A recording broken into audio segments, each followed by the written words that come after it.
Assalamualaikum warahmatullahi wabarakatuh. Waalaikumsalam warahmatullahi wabarakatuh. A'udzu billahi minasyaitonir rajim. Bismillahirrahmanirrahim. Wal 'asri innal insana lafi khusr illa alladzina amanu wa 'amilus shalihat wa tawasaw bil haqqi wa tawasaw bis sabr.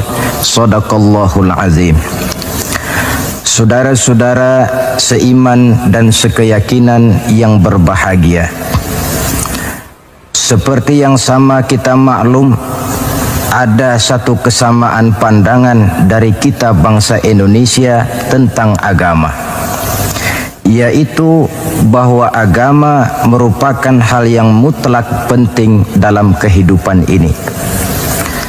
Baik dasar negara Pancasila maupun Undang-Undang Dasar 45 seperti yang tercantum dalam pasal 29 ayat 2 seharusnya menjadikan merupakan tempat yang subur bagi tumbuh dan berkembangnya kehidupan beragama di negara yang kita cintai ini.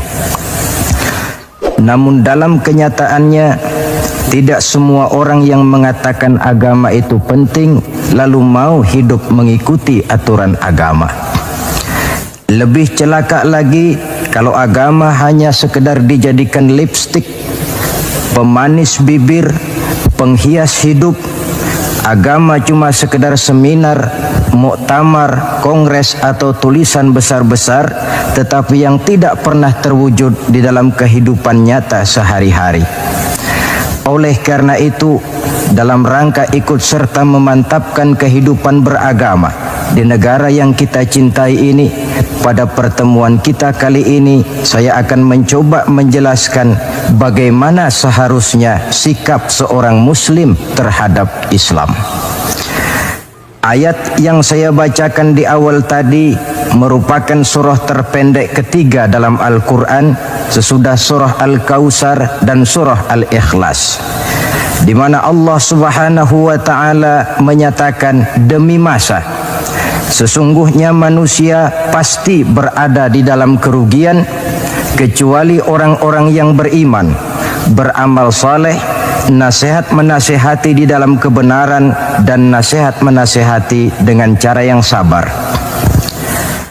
Apabila kita dekati ayat ini, akan segera nampak di dalamnya 4 sikap seorang muslim terhadap Islam. Sikap yang pertama, seorang muslim adalah seorang yang mengimani Islam, amanu, sebagai way of life, sebagai pandangan dalam kehidupan ini. Masalahnya kemudian, bagaimana seorang muslim mengimani Islam sebagai agamanya?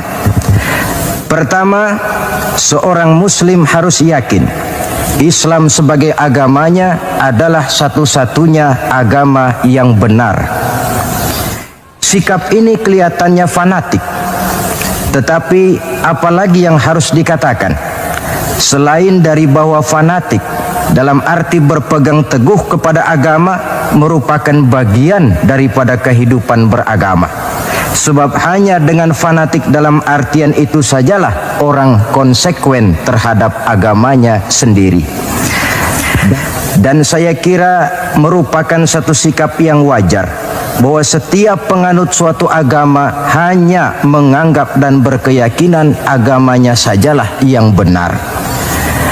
Oleh karena itu, kita bukan tidak setuju dengan ungkapan semua agama benar, bukan tidak setuju dengan ungkapan semua agama baik. Bagi kita, kalimat itu belum merupakan kalimat yang sempurna. Semua agama benar bagi penganutnya masing-masing. Semua agama baik bagi penganutnya masing-masing. Kalau seorang muslim sudah berkeyakinan bahwa semua agama baik, maka bukan saja tidak diajarkan, tetapi malah bertentangan dengan tuntunan Al-Quranul Karim.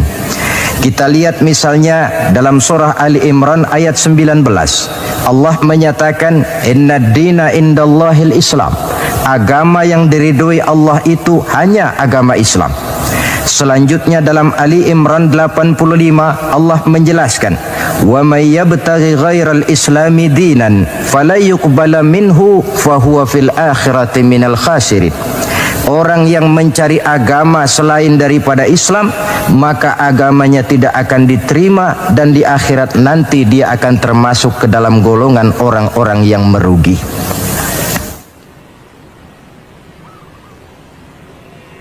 Perkara bahwa kita menghormati orang lain agama itu tentu, apalagi sebagai bangsa yang sedang melaksanakan pembangunan, kita perlu menjaga kesatuan dan persatuan kita sebagai bangsa.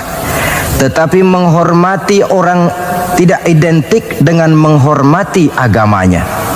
Satu hari, saudara-saudara, ketika Rasulullah Sallallahu Alaihi Wasallam sedang berkumpul dengan para sahabat, lewatlah serombongan orang mengusung jenazah. Rasul berdiri, sahabat ikut berdiri. Ketika jenazah sudah lewat, seorang sahabat memberitahu, "Ya Rasul, yang tadi diusung orang itu jenazah Yahudi. Kenapa Tuhan berdiri memberikan hormat sampai kita juga ikut berdiri?" Jenazah Yahudi, kata Rasul. "Iya." "Orang bukan itu?" "Ya orang, kalau orang sih." Nah, kalau kau lihat orang diusung macam itu berdiri, sudah mati sekalipun masih diberikan penghormatan. Tetapi itu manusianya. Perkara agama kita dibatasi oleh ayat lakum dinukum waliyadin. Bagi Tuhan agama Tuhan, bagi kami agama kami. Tuhan silahkan melaksanakan agama Tuhan, kami akan melaksanakan agama kami. Kami hormati Tuhan, Tuhan juga hormat kepada kami. Persilahkan melaksanakan ajaran agama tanpa perlu menyampaikan agama kepada orang yang sudah beragama. Inilah sikap yang perlu ditegakkan agar kita jangan ngambang di dalam kehidupan beragama dengan memandang semua agama sama saja, semua agama benar, yang pada akhirnya kita tidak akan punya prinsip di dalam memegang teguh ajaran agama kita. Yang kedua, dalam rangka mengimani Islam, seorang muslim harus yakin dan berpandangan bahwa Islam sebagai agamanya adalah agama untuk seluruh manusia. Kalau Nabi Nuh diutus oleh Allah cuma untuk kaumnya saja, Nabi Ibrahim pun untuk umatnya saja, Nabi Musa demikian pula, Nabi Isa pun begitu. Tetapi Nabi Muhammad sallallahu alaihi wasallam diutus oleh Allah Subhanahu wa taala untuk seluruh umat manusia. Kita baca dalam surah Al-Anbiya ayat 107, Allah Subhanahu wa taala menyatakan, "Wa ma arsalnaka illa rahmatan lil alamin." Kami tidak mengutus engkau wahai Muhammad melainkan untuk menjadi rahmah bagi seluruh alam. Dewasa ini saudara-saudara, kita melihat timbulnya gejala di mana orang menganggap seolah-olah agama itu barang impor. Islam katanya kiriman Arab. Buktinya Quran bahasa Arab, hadis bahasa Arab, solat menggunakan bahasa Arab. Nah, akibat timbulnya pemikiran semacam ini, mulai nampak gejala orang menghindarkan diri daripada Islam. Sebenarnya bahwa Arab sebagian besar memang Islam, itu harus kita akui. Tetapi bahwa Islam bukannya Arab, itu pun juga merupakan kenyataan. Perkara kemudian Quran menggunakan bahasa Arab tidak lain karena Rasulullah sallallahu alaihi wasallam diutus oleh Allah di tengah masyarakat Arab ketika itu. Tapi ini tidak berarti bahwa Quran cuma untuk orang Arab saja. Bisa kita lihat dari bukti-bukti yang ada dalam Quran itu sendiri. Pertama, tidak ada satu ayat Quran pun yang ditujukan khusus kepada orang Arab semata-mata. Misalnya, ya ayyuhal arabiyyun, hai orang-orang Arab, tidak ada. Yang banyak kita temukan itu ya ayyuhan nas, wahai manusia. Digunakan kata yang bersifat umum. Manusia yang mana? Yang mana saja asal merasa manusia. Kalau tidak merasa manusia, tentu tidak perlu terpanggil dengan ayat ini. Lalu solat menggunakan bahasa Arab. Tentu Islam telah mengikat kita dengan akidah. Sama Allah yang kita sembah, sama arah yang kita tuju dalam menyembah, sama bacaan yang kita baca, sama bahasa yang kita gunakan. Dari persamaan-persamaan semacam itu timbul ilaqah ruhiyah, mekanisme psikis yang pada gilirannya mengikat nilai-nilai persaudaraan yang lebih erat lagi. Cobalah kalau misalnya sholat saja dibiarkan tiap orang menggunakan bahasanya sendiri-sendiri, itu di samping akan menimbulkan berbagai kesulitan, kontak batin tidak akan cepat terwujud. Taruhlah misalnya yang jadi imam menggunakan bahasa Indonesia. Dia takbir dalam bahasa Indonesia bukan dengan Allahu Akbar, barangkali dia akan baca Tuhan yang Maha Besar. Datang lagi yang jadi makmum dari Padang, lain lagi gaya bahasanya, bukan Allahu Akbar, dia akan baca Allah nan gadang. Datang pula kemudian saudara kita dari Jawa Barat, takbir lagi dia dengan bahasanya Gusti Allah anu ageng. Lalu paling akhir barangkali datang anak Betawi, jadi makmum dia takbir lagi pakai bahasa Betawi, Tuhan yang gede banget. Kalau cara sholat saja sudah semacam ini, mekanisme psikis itu kan tidak akan cepat terwujud. Jadi bahwa Arab memang Islam, tapi Islam bukannya Arab. Sama dengan logika bahwa monyet itu adalah binatang, tetapi binatang bukan monyet.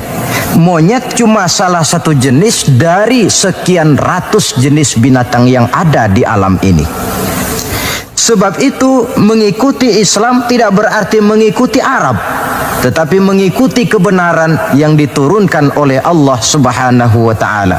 Maka seorang muslim harus yakin Islam adalah agama untuk seluruh manusia.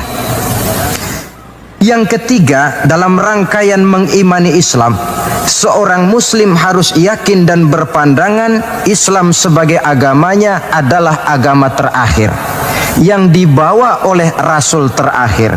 Tidak ada Rasul sesudah beliau dan tidak ada agama lagi sesudah Islam. Dalam surah Al-Ahzab ayat 40 kita temukan penjelasan dari Allah Subhanahu wa ta'ala, "Ma kana Muhammadun aba ahadim min rijalikum walakin Rasulullah wa khataman nabiyyin."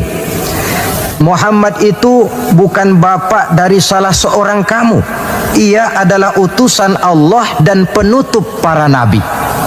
Sebagai konsekuensi daripada ini ialah bahwa jikalau di zaman sekarang ini ada orang mengaku menjadi nabi, ada orang mengaku menjadi rasul, biar serbannya besar, biar jubahnya hebat, biar jenggotnya nyengser sampai ke bawah, biar bahasa Arabnya fasih, mengaku dia menjadi rasul, kita wajib untuk tidak percaya. Sekali lagi, kita wajib untuk tidak percaya. Ini sebagai konsekuensi bahwa kita yakin Islam agama terakhir. Yang keempat, dalam rangka mengimani Islam, seorang muslim harus yakin Islam sebagai agamanya adalah batas kemungkinan. Apakah seseorang bisa mendapat ampunan Allah atau tidak? Dengan kata lain, Islam adalah batas antara sorga dan neraka. Ada orang yang tidak terlalu simpati kalau kita memvonis masalah agama dengan sorga dan neraka. Tetapi sebenarnya memang itulah hakikat daripada kehidupan beragama. Itulah terminal akhir. Agama itu masalah halal dan haram, masalah benar dan salah, masalah hak dan batil, dan pada penghujungnya masalah sorga dan neraka. Dalam Islam artinya dalam tauhid. Dalam tauhid artinya dalam daerah kemungkinan memperoleh ampunan. Di luar Islam, di luar tauhid. Di luar tauhid, syirik. Sedangkan syirik merupakan dosa yang tidak berampun. Kita baca dalam surah An-Nisa ayat 48 yang diperkuat pada surah yang sama ayat 116. Allah menjelaskan, innallaha la yaghfiru ayyushraka bihi syai'a wa yaghfiru ma duna dzalika liman yasha.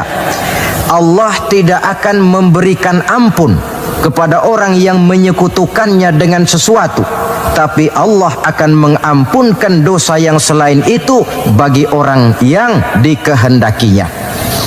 Jadi yang namanya dosa, sepanjang tidak syirik, sepanjang orang tidak menyekutukan Allah, bagaimanapun besarnya dosa, masih dalam batas-batas kemungkinan memperoleh ampunan Allah. Kalau sudah di luar tauhid, jatuh kepada syirik, sudah di luar jangkauan kemungkinan untuk mendapatkan ampunan dari Allah Subhanahu wa ta'ala. Saudara-saudara seiman dan sekeyakinan,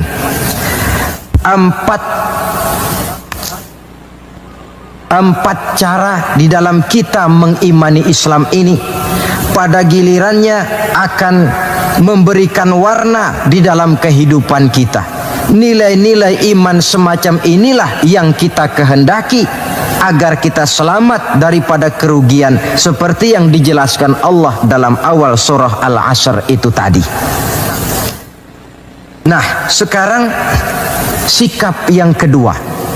Bagaimana sikap seorang muslim terhadap Islam setelah amanu, setelah dia mengimani Islam? Yang kedua, wa amilus shalihat.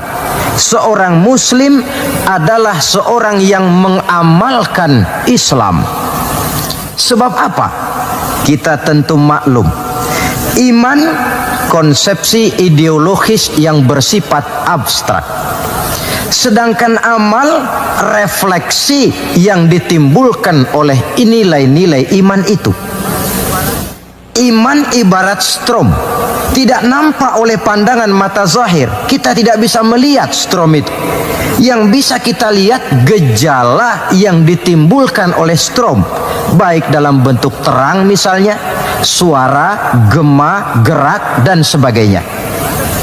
Iman tentu saja tidak kelihatan, tapi bisa dinilai dari amal yang dikerjakan oleh orang. Artinya, kalau ada iman, tentu dia beramal. Iman mendorong manusia untuk beramal.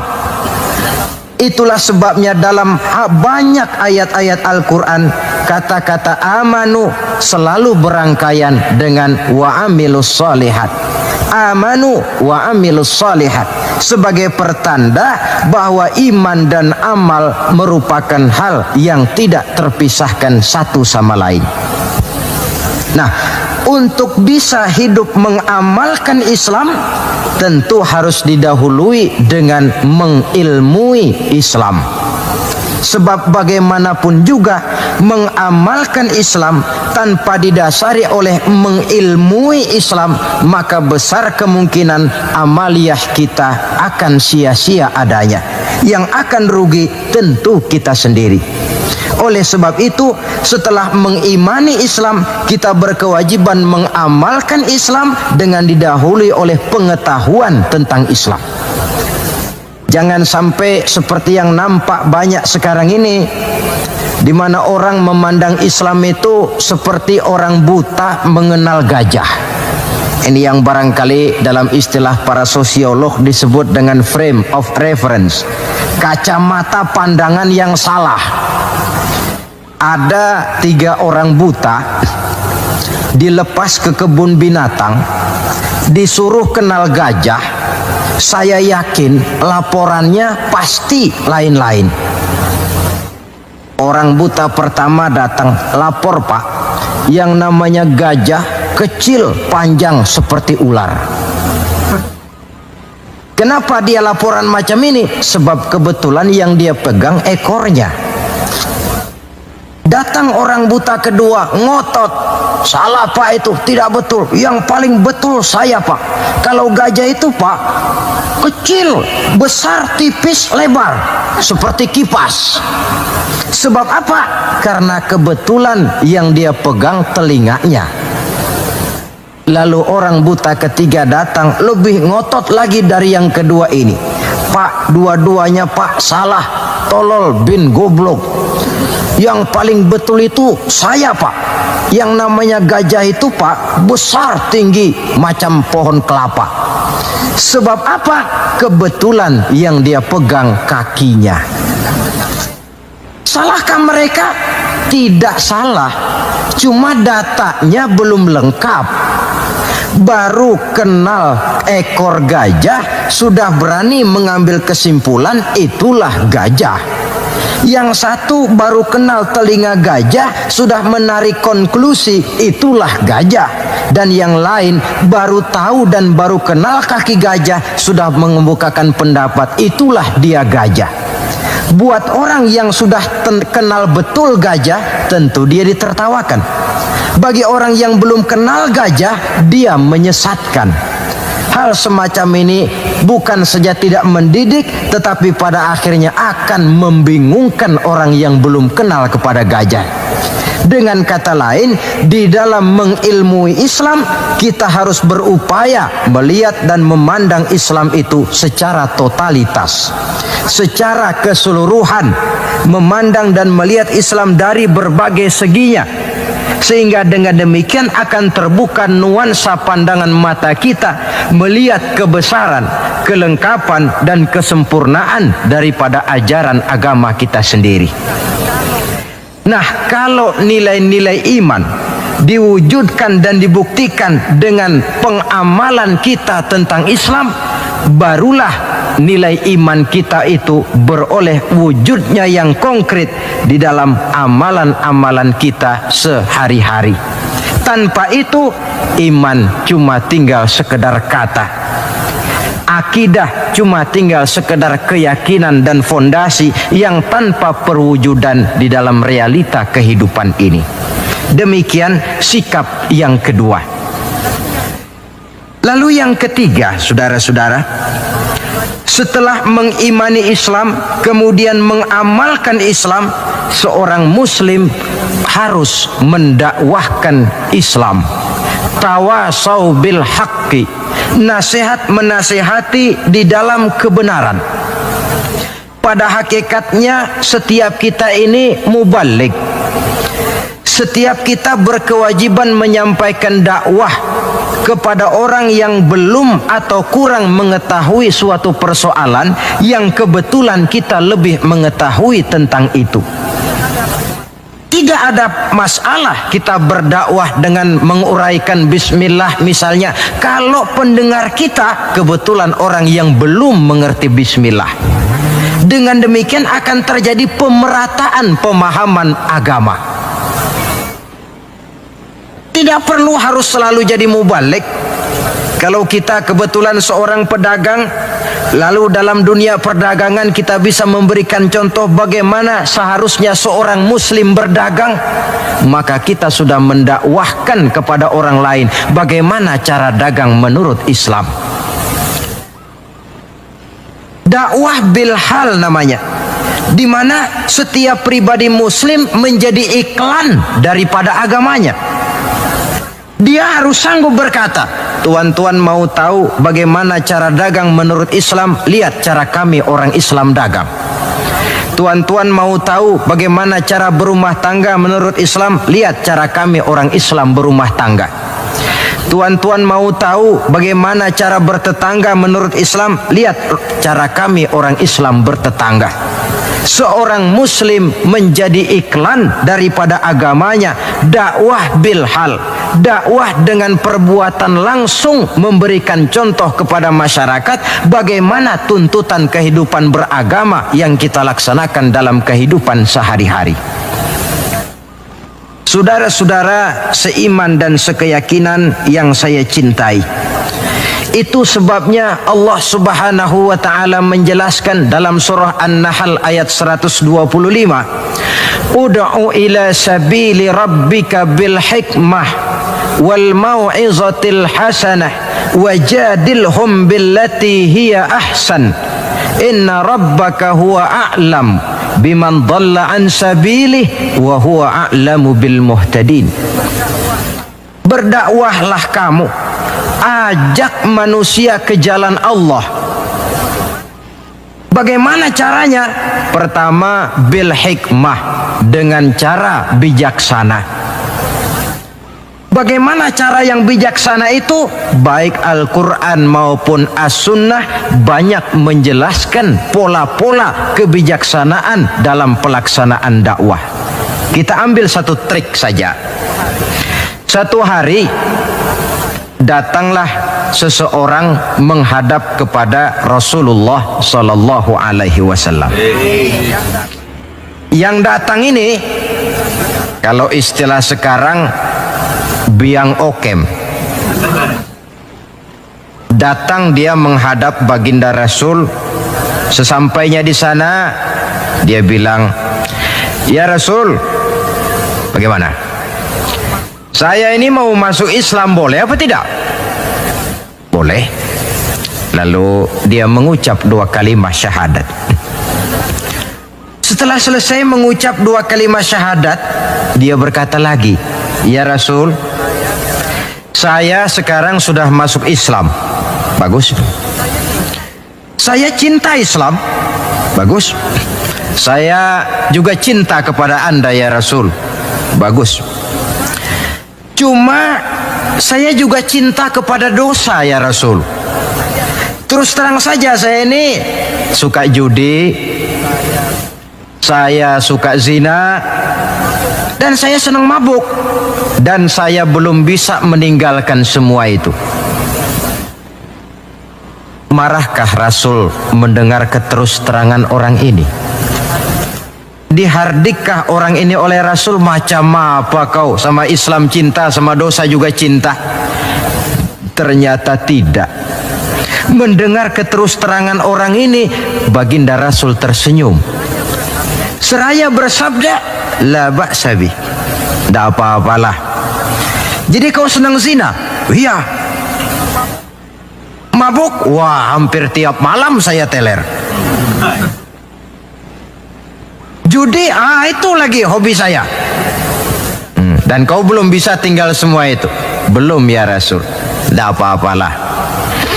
Cuma begini saja, mau tidak kau janji dengan saya?" "Apa ya Rasul?" "Mulai sekarang kau akan meninggalkan dusta. Kau akan jadi manusia jujur, jangan bohong. Satu itu saja yang saya minta. Sanggup?" "Cuma itu ya Rasul." "Cuma itu?"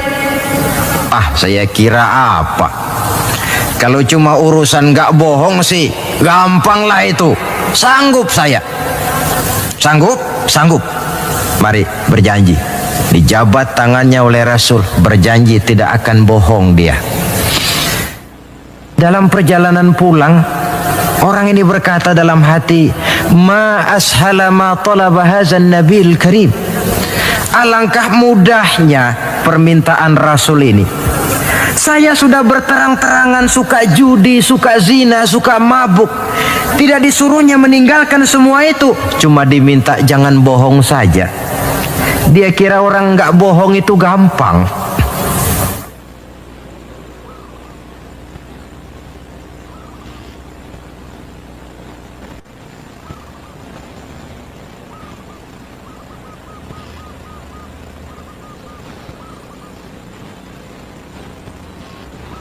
Padahal, saudara, Nabi Ibrahim itu satu hari pernah nangis. Allah tegur Ibrahim, "Kenapa nangis kamu ini?" Kata Nabi Ibrahim, "Ya Allah, bagaimana saya tidak nangis? Saya ingat-ingat Nabi Adam itu dosanya cuma 1, tidak boleh makan buah khuldi, dia makan. Kau begitu murka, kau usir dia dari surgamu. Saya ini ya Allah, seumur hidup saya pernah 3 kali bohong. Bagaimana saya mengharap surgamu? Itu yang bikin saya nangis. 3 kali seumur hidup, 3 kali bohong. Nabi Ibrahim nangis. Kita ini 1 hari 17 kali bohong, nyengir aja, gak ada nangisnya.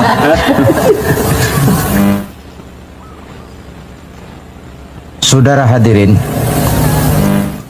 demikianlah orang ini pulang ke rumah dengan satu anggapan dalam hatinya bahwa apa yang diminta oleh Rasul adalah sesuatu yang mudah. Lalu hari-hari pun berlalu, berganti dengan minggu, minggu pergi, datanglah bulan. Sampai pada suatu hari ketika orang ini sedang berjalan, dia melihat seorang perempuan dengan paras yang cukup cantik. Datang syahwatnya. Rupanya orang ini termasuk kelas tegangan tinggi juga.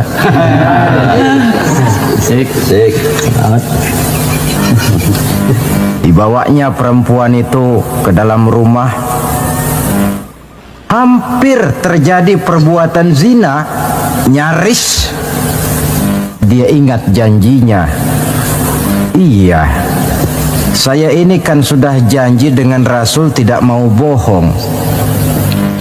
Nanti kalau saya bertemu Rasul lalu saya ditanya, kamu zina apa enggak sekarang? Saya harus jawab bagaimana? Kalau saya bilang iya, tentu hukum berlaku. Kalau saya bilang tidak, artinya saya bohong. Padahal saya sudah berjanji tidak mau bohong. Peranglah antara bisikan iman dan bisikan nafsunya. Ternyata kemudian bisikan iman ini menang. Tidak jadi dia lakukan perbuatan zina itu. Lain waktu dia melihat sesuatu yang indah menawan, terdetik dalam hatinya mau mencuri.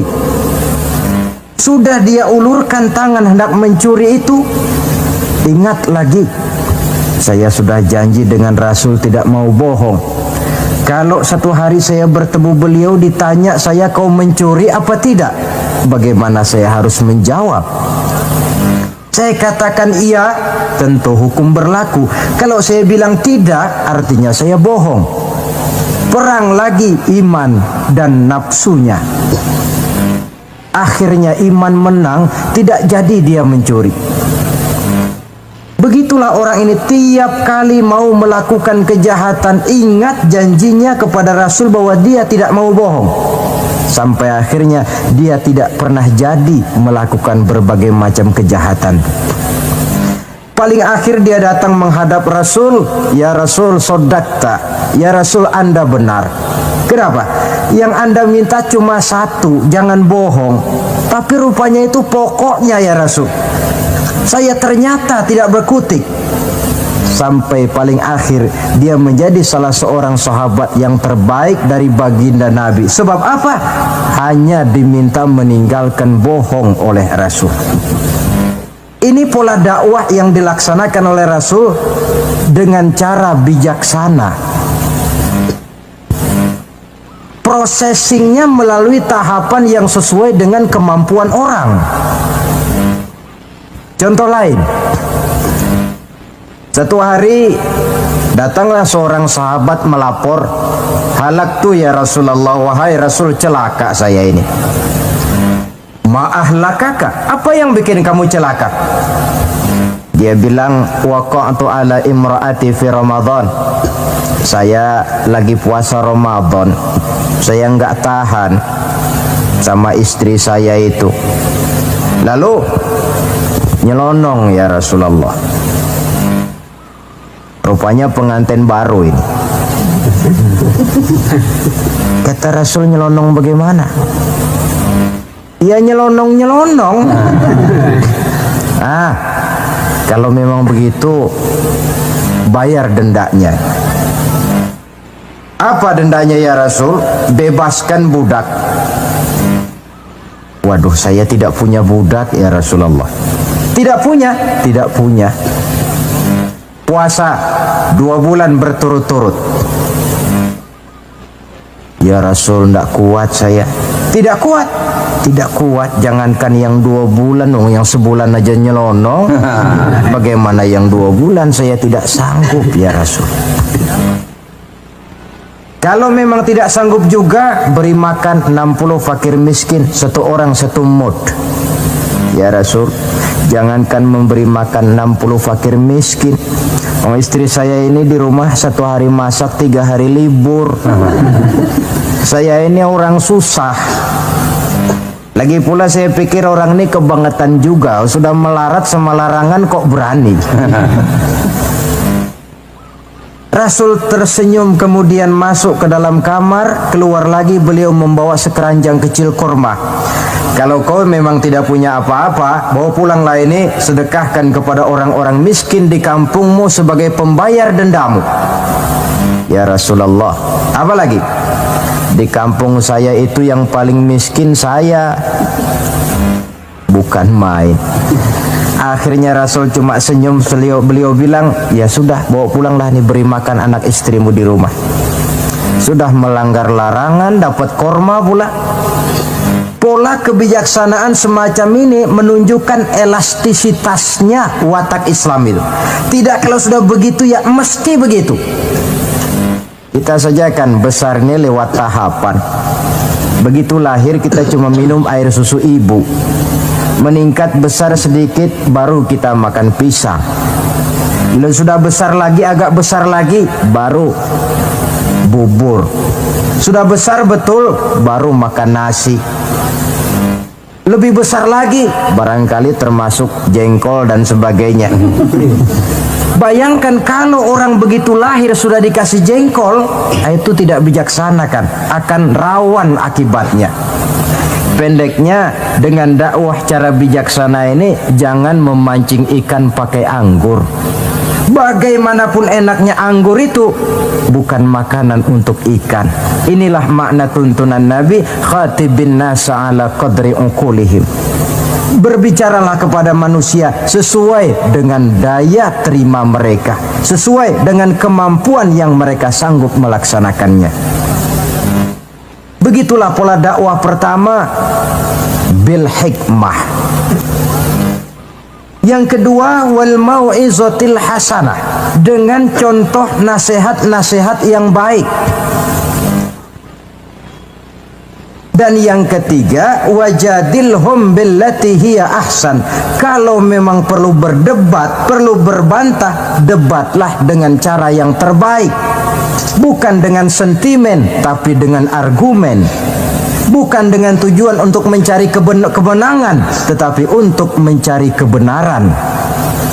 Sehingga dengan demikian, saudara-saudara, seorang muslim harus tegak mendakwahkan Islam sesuai dengan bidang dan kemampuannya masing-masing.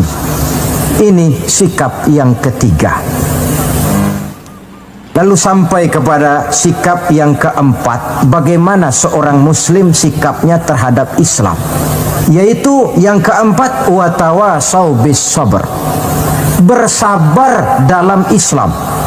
Setelah kita mengimani Islam, mengamalkan Islam, kemudian mendakwahkan Islam, pada yang keempat, bersabar dalam Islam. Sebab apa?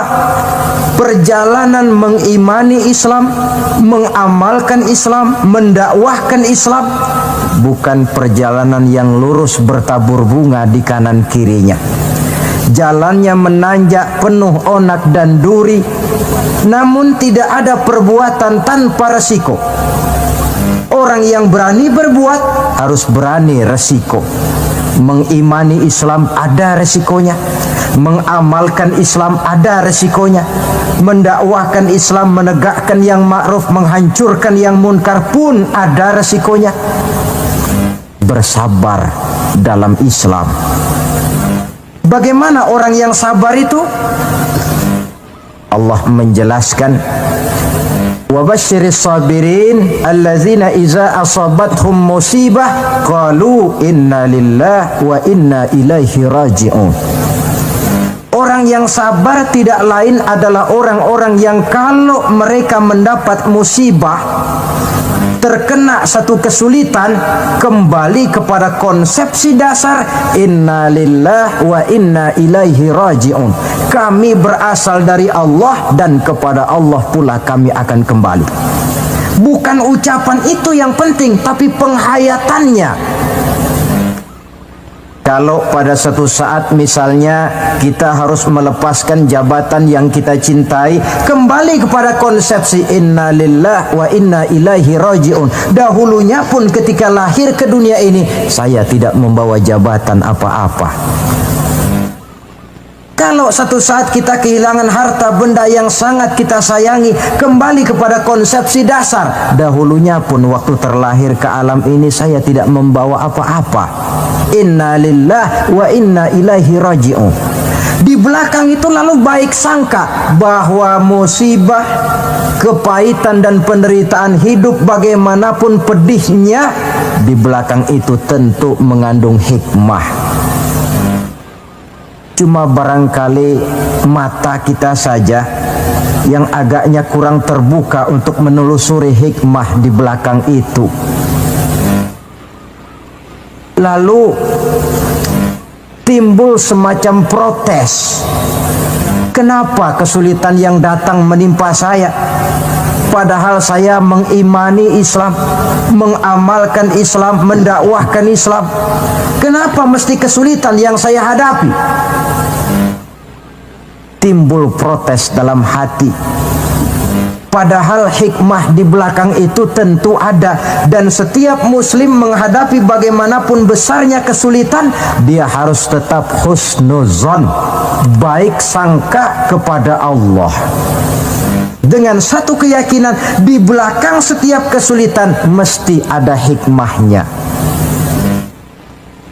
Dahulu ada seorang petani, dia selesai bekerja di ladang, istirahatlah dia, tidur di bawah pohon beringin. Di sebelah pohon beringin ini ada pohon labu. Sambil tidur-tiduran dia berpikir, kalau saya lihat-lihat Tuhan ini tidak adil, katanya. Masa pohon beringin pohonnya besar, buahnya kecil.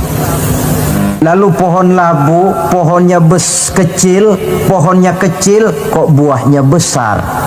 Ah, Tuhan bukan arsitek ulung ini. Tidak adil ini. Mestinya supaya enak dilihat itu beringin yang pohonnya besar, buahnya besar sebesar buah labu. Lalu pohon labu yang pohonnya kecil, buahnya kecil-kecil sajalah sebesar buah beringin. Baru adil rasanya itu. Nah, apa yang terjadi? Rupanya Allah tidak membuktikan kebesarannya. Baru saja selesai dia berpikir Tuhan tidak adil, jatuh sebutir buah beringin tepat menimpa hidungnya. Dia terkejut. Astagfirullahalazim, katanya. Kalau begitu Allah itu benar-benar adil. Coba kalau buah beringin sebesar buah labu, lalu barusan jatuh menimpa hidung saya, rasanya sudah tidak karu-karuan potongan muka saya ini.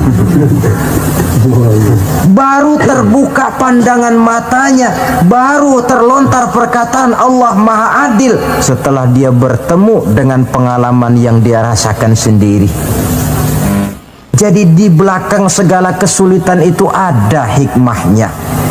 Di belakang segala kepahitan hidup itu ada manisnya. Maka Allah membimbing kita bersabar dalam mengimani Islam, mengamalkan Islam, dan mendakwahkan Islam. Konsepsi kesabaran kembali kepada satu keyakinan, semuanya datang dari Allah, semuanya pun bakal kembali juga kepada Allah. Kita bisa hidup, berbuat banyak, menjadi ini dan itu, berusaha segala macam lantaran kita hidup. Kita hidup ini lantaran ada roh dalam jasad kita. Ruh ini pun sebenarnya kita bukan hak milik mutlak, cuma sekedar hak pakai saja. Kapan waktu diambil oleh si sang pemilik mutlak, tidak ada kekuasaan kita untuk mencegahnya.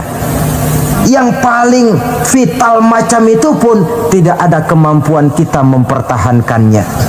Apalah lagi yang menempel dalam hidup seperti harta, jabatan, dan lain sebagainya. Roh saja kita sudah tidak mampu mempertahankannya. Saudara hadirin yang berbahagia, maka keuntunganlah yang akan diperoleh bagi mereka yang sabar, tabah, ulet, dan tahan uji menghadapi segala macam ujian dan cobaan di dalam dia mengimani, mengamalkan, dan mendakwahkan Islam. Barangkali orang bertanya, kenapa sih kok orang-orang yang beriman saja yang kelihatannya banyak sekali diuji? Nah, itulah yang masalahnya memang. Justru yang beriman yang diuji. Lagi pula kalau tidak ada imannya, yang mau diuji apanya dong? Tidak ada. Dalam logika sehari-hari jelas saja yang ulangan itu anak sekolah. Kalau tidak sekolah, kira-kira ulangan apa tidak? Ya. Kan tentu tidak. Mau naik kelas berapa, mau sekolah saja tidak. Justru yang beriman itu yang diuji, yang hidupnya mengimani Islam, mengamalkan Islam, mendakwahkan Islam. Makin tinggi kualitas iman, makin berat cobaan dan ujian itu. Sehingga Allah menjelaskan, ahasiban nasu ayyutraku ayyaqulu amanna wa hum la yuftanun. Adakah manusia menyangka mereka akan dibiarkan saja mengatakan amanna, kami mengimani Allah, kami mengimani Islam, wa hum la yuftanun, padahal mereka belum diuji lebih dahulu. Artinya, jikalau kita sudah berani berkata saya iman kepada Allah, saya mengimani Islam dengan sepenuh keyakinan, siap-siaplah menghadapi cobaan dan ujian. Dan yang namanya cobaan ini tidak selalu yang berbentuk susah. Wa nabluukum bil khairi wasyarri, kata Allah, kami akan coba, kami akan uji kamu dengan yang enak dan dengan yang tidak enak. Jadi bukan cuma sakit cobaan, sehat juga ujian. Bukan cuma miskin ujian, kaya pun cobaan. Tidak punya uang, cobaan. Banyak uang, ujian. Tapi kan belum pernah kita dengar ada orang bilang, Pak, saya lagi diuji oleh Allah. Kenapa? Uang saya lagi banyak, Pak. Belum ada orang berkata macam begitu. Kalau sudah bangkrut, pailit, nah barulah dia merasa diuji Allah. Dan dalam kenyataan banyak orang lulus ketika diuji dengan kemiskinan, tapi gagal berantakan setelah dia dicoba dengan kekayaan. Banyak yang ingat Allah dikala dia sakit, dan manakala dia sudah sehat, Allah pun dilupakan. Ketika miskin dia hamba Allah, setelah kaya pindah menjadi hamba harta. Ketika dia orang biasa, dia hamba Allah. Naik pangkat, punya jabatan, pindah budak pangkat, budak jabatan. Tidak sesuai lagi antara ucapan dan perbuatannya. Baik, barangkali kita bercermin dari kehidupan seorang nabi, yaitu Nabi Ayub alaihi salam. Beliau ini orang kaya. Iblis itu paling tidak senang kalau ada orang baik. Dia lapor, wahai Allah, hambamu yang namanya Ayub ini dia rajin ibadah cuma karena kaya saja kau berikan harta. Coba kalau dia bangkrut, jatuh miskin, rasanya dia berhenti ibadah. Ah, Iblis, aku tahu Ayub itu hambaku yang ikhlas. Saya buktikan ya Allah, silakan. Turunlah iblis ke alam ini. Mula pertama yang dia rusak adalah harta benda Nabi Ayub. Sawah ladang dibikin rusak, binatang ternak binasa, sehingga dalam waktu relatif singkat jatuhlah Nabi Ayub dari orang paling kaya menjadi orang paling miskin. Kalau orang miskin jadi orang kaya, itu rasanya tidak terlalu, ya paling-paling lupa diri. Tapi kalau sudah dari kaya, tahu-tahu jatuh miskin, ini yang kalau kurang-kurang kuat kan bisa mengalami semacam mental breakdown, mengalami komplikasi. Waktu itu Nabi Ayub sedang ibadah di mihrab dalam masjid, datang iblis. Saudara Ayub, iya. Sedang ibadah ya? Iya. Menyembah Allah? Iya. Tahu nggak kau ini? Kenapa? Allah yang sedang kau sembah ini dia sudah bikin miskin kamu. Sawah ladangmu rusak, binatang ternakmu binasa, dan kau sekarang sudah jadi orang paling miskin. Buat apa menyembah Tuhan macam itu yang sudah bikin miskin kamu? Inilah iblis ini, kepada Nabi Ayub bicaranya lain, kepada Allah bicaranya lain. Kata Nabi Ayub, benar itu. Benar. Sawah ladang saya rusak. Iya. Binatang ternak saya binasa. Iya. Dan saya sekarang jadi orang paling miskin. Betul. Kata Nabi Ayub, beliau malah tidak mengucapkan innalillah. Yang beliau ucapkan apa? Alhamdulillah alladzi a'tani wa akhadha minni. Alhamdulillah, segala puji bagi Allah yang telah memberikan harta kepada saya dan sekarang Allah pula yang mengambilnya. Allah yang memberi, Allah yang mengambil. Tidak ada masalah bagi Allah. Iblis cuman ibadah jalan terus. Kembali beliau ibadah. Keki bukan main iblis ini. Inilah sebagian dari cerminan orang yang punya fondasi dan kesadaran kepada penghayatan tentang kalimat inna lillah wa inna ilaihi raji'un. Kadang-kadang kita cuma sekedar ucapan tanpa penghayatan. Terkena musibah mulutnya sih tidak berhenti innalillah, tapi nangisnya juga tidak mau berhenti. Tidak diiringi dengan kesadaran dari Allah segalanya berasal dan kepada Allah segalanya pun juga akan kembali. Nah, kalau sadarlah kita bahwa tidak ada satu perbuatan tanpa resiko, dan resiko dalam mengimani, mengamalkan dan mendakwahkan Islam merupakan sesuatu yang indah, yang kalau kita hadapi dan kita modali dengan sabar, tentu buahnya akan nikmat kita rasakan dalam perjalanan hidup ini. Tanpa kesabaran, maka boleh jadi usaha kita pun akan sia-sia. Bukankah Imam Ali karramallahu wajhah pernah mengatakan, haqqun bila nizamin yaghlibuhul batil binizamin. Kebenaran yang tanpa nizam, tanpa kesabaran, tanpa taktik dan strategi, dapat dengan mudah dihancurkan oleh kebatilan yang menggunakan taktik dan strategi. Tentu kita menginginkan nilai-nilai Islam ini tegak di masyarakat, tapi ini merupakan processing yang bukan seperti orang makan pisang. Hari ini dimakan, hari ini kenyang, dan hari ini juga kadang-kadang bisa keluar lagi. Perjuangan menegakkan nilai-nilai Islam ini satu proses yang panjang. Seperti juga telah dijelaskan oleh kehidupan perjuangan Nabi, para sahabat, dan selanjutnya. Tidak merupakan satu proses yang sekali jadi. Itu sebabnya ditutup surah Al-Asr ini dengan kalimat tawasau bis sabr. Hendaknya bersabar kita di dalam menegakkan sikap yang dituntut dalam surah Al-Asr itu tadi.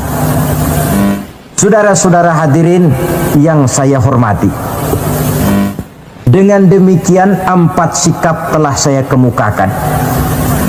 Dari 4 sikap ini ternyata seorang muslim dituntut untuk menjadi pengiman Islam, pengamal Islam, dan pengawal Islam, dengan motif sabar sebagai landasan daripada perjuangan kita mengimani, mengamalkan dan mengawal Islam dengan pelaksanaan dakwah yang sesuai dengan bidang dan kemampuan kita masing-masing. Yang kita harapkan tentunya bahwa nilai-nilai keimanan kita ini mewarnai kehidupan dan menjadi warnanya hidup. Saya kira pun pembangunan akan lebih berhasil, Pancasila akan lebih aman di negara ini kalau dijaga dan dikawal oleh orang-orang yang teguh memegang agama dengan segala konsekuensinya. Mengimani agamanya dan iman itu menjadi warnanya kehidupan. Dengan kata lain, kalau iman ini sudah ikut kemanapun kita pergi dan dimanapun kita berada, itu sebenarnya sumber etika otonom. Bukankah satu bangsa yang baik selalu terdiri dari masyarakat yang baik? Masyarakat yang baik terdiri dari warga yang baik. Warga yang baik terdiri dari keluarga yang baik. Dan keluarga yang baik terdiri dari pribadi yang baik. Nah, pribadi akan menjadi baik kalau dia dikontrol oleh nilai keimanannya. Sebab apa? Puncak keimanan yang tertinggi sebenarnya tidak lain manakala seseorang sudah merasakan kehadiran Allah dekat dalam hidupnya. Kalau itu sudah dimiliki, apalagi yang lebih mampu mengontrol kita, merasakan kehadiran Allah dekat dalam hidup. Sebab itu sebagai akhir, bawalah iman ini kemanapun kita pergi dan dimanapun kita berada. Kadang-kadang iman kita ini kan cuma sekedar penunggu rumah. Pegawai negeri mau ke kantor, imannya ditaruhnya di lemari. Sudahlah iman, kau tidak ikut ke kantor. Kalau kau ke kantor nanti aku nggak bisa korupsi. Pedagang ke pasar, iman ketinggalan di rumah. So kalau iman dibawa ke pasar, katanya timbangannya tidak bisa curang. Tertinggallah iman itu di rumah. Iman yang tertanam dalam hati menimbulkan etika otonom, dan etika otonom membuat manusia selalu merasakan kehadiran Allah dekat dalam hidupnya. Kemana lagi tempat kita hendak melakukan kesalahan kalau Allah menjadi daya kontrol yang paling efektif di dalam kehidupan? Inilah yang kita bicarakan pada pertemuan kita kali ini. Semoga Allah memberikan kekuatan kepada kita. Amin. Untuk hidup tegak mengimani Islam, mengamalkan Islam, mendakwahkan Islam, dan bersabar di dalam Islam. Saya akhiri dengan satu ungkapan. Wa qad yurja li jarhi sayfi bur'un wala bur'u lima jarahal lisan. Kalau pedang lukai tubuh, masihkan ada harapan sembuh. Kalau lidah lukai hati, kemana obat hendak dicari? Untuk itu saya mohon dibukakan pintu maaf yang sebesar-besarnya. Semoga yang saya sampaikan ini ada manfaatnya. Usikum wa iyaya bitaqwallah. Aqulu qawli hadza. Wassalamu alaikum warahmatullahi wabarakatuh. Waalaikumsalam warahmatullahi wabarakatuh. Maka di zaman sekarang akhlak kita kepada Allah sering kena erosi, sering kena polusi. Mungkin karena sulitnya lapangan kerja, tingginya tensi ekonomi, persaingan hidup yang makin tajam, sulitnya mencari lapangan kerja, orang kadang-kadang nekat. Sedikit pertimbangan picik, pandangan, mudah melakukan potong kompas, sehingga terjadilah perbuatan-perbuatan yang memelencengkan akhlak kita kepada Allah Subhanahu wa ta'ala. Kadang-kadang terjebak mempercayai selain daripada Allah. Kadang-kadang terjebak di dalam mengagungkan yang selain daripada Allah lebih dari yang seharusnya. Terkenalah akhlak kita kepada Allah jaringan-jaringan erosi dan polusi. Kufur sebagai lawanan daripada tauhid merupakan sifat daripada orang yang tidak berakhlak kepada Allah. Bentuknya pertama bisa syirik. Syirik itu artinya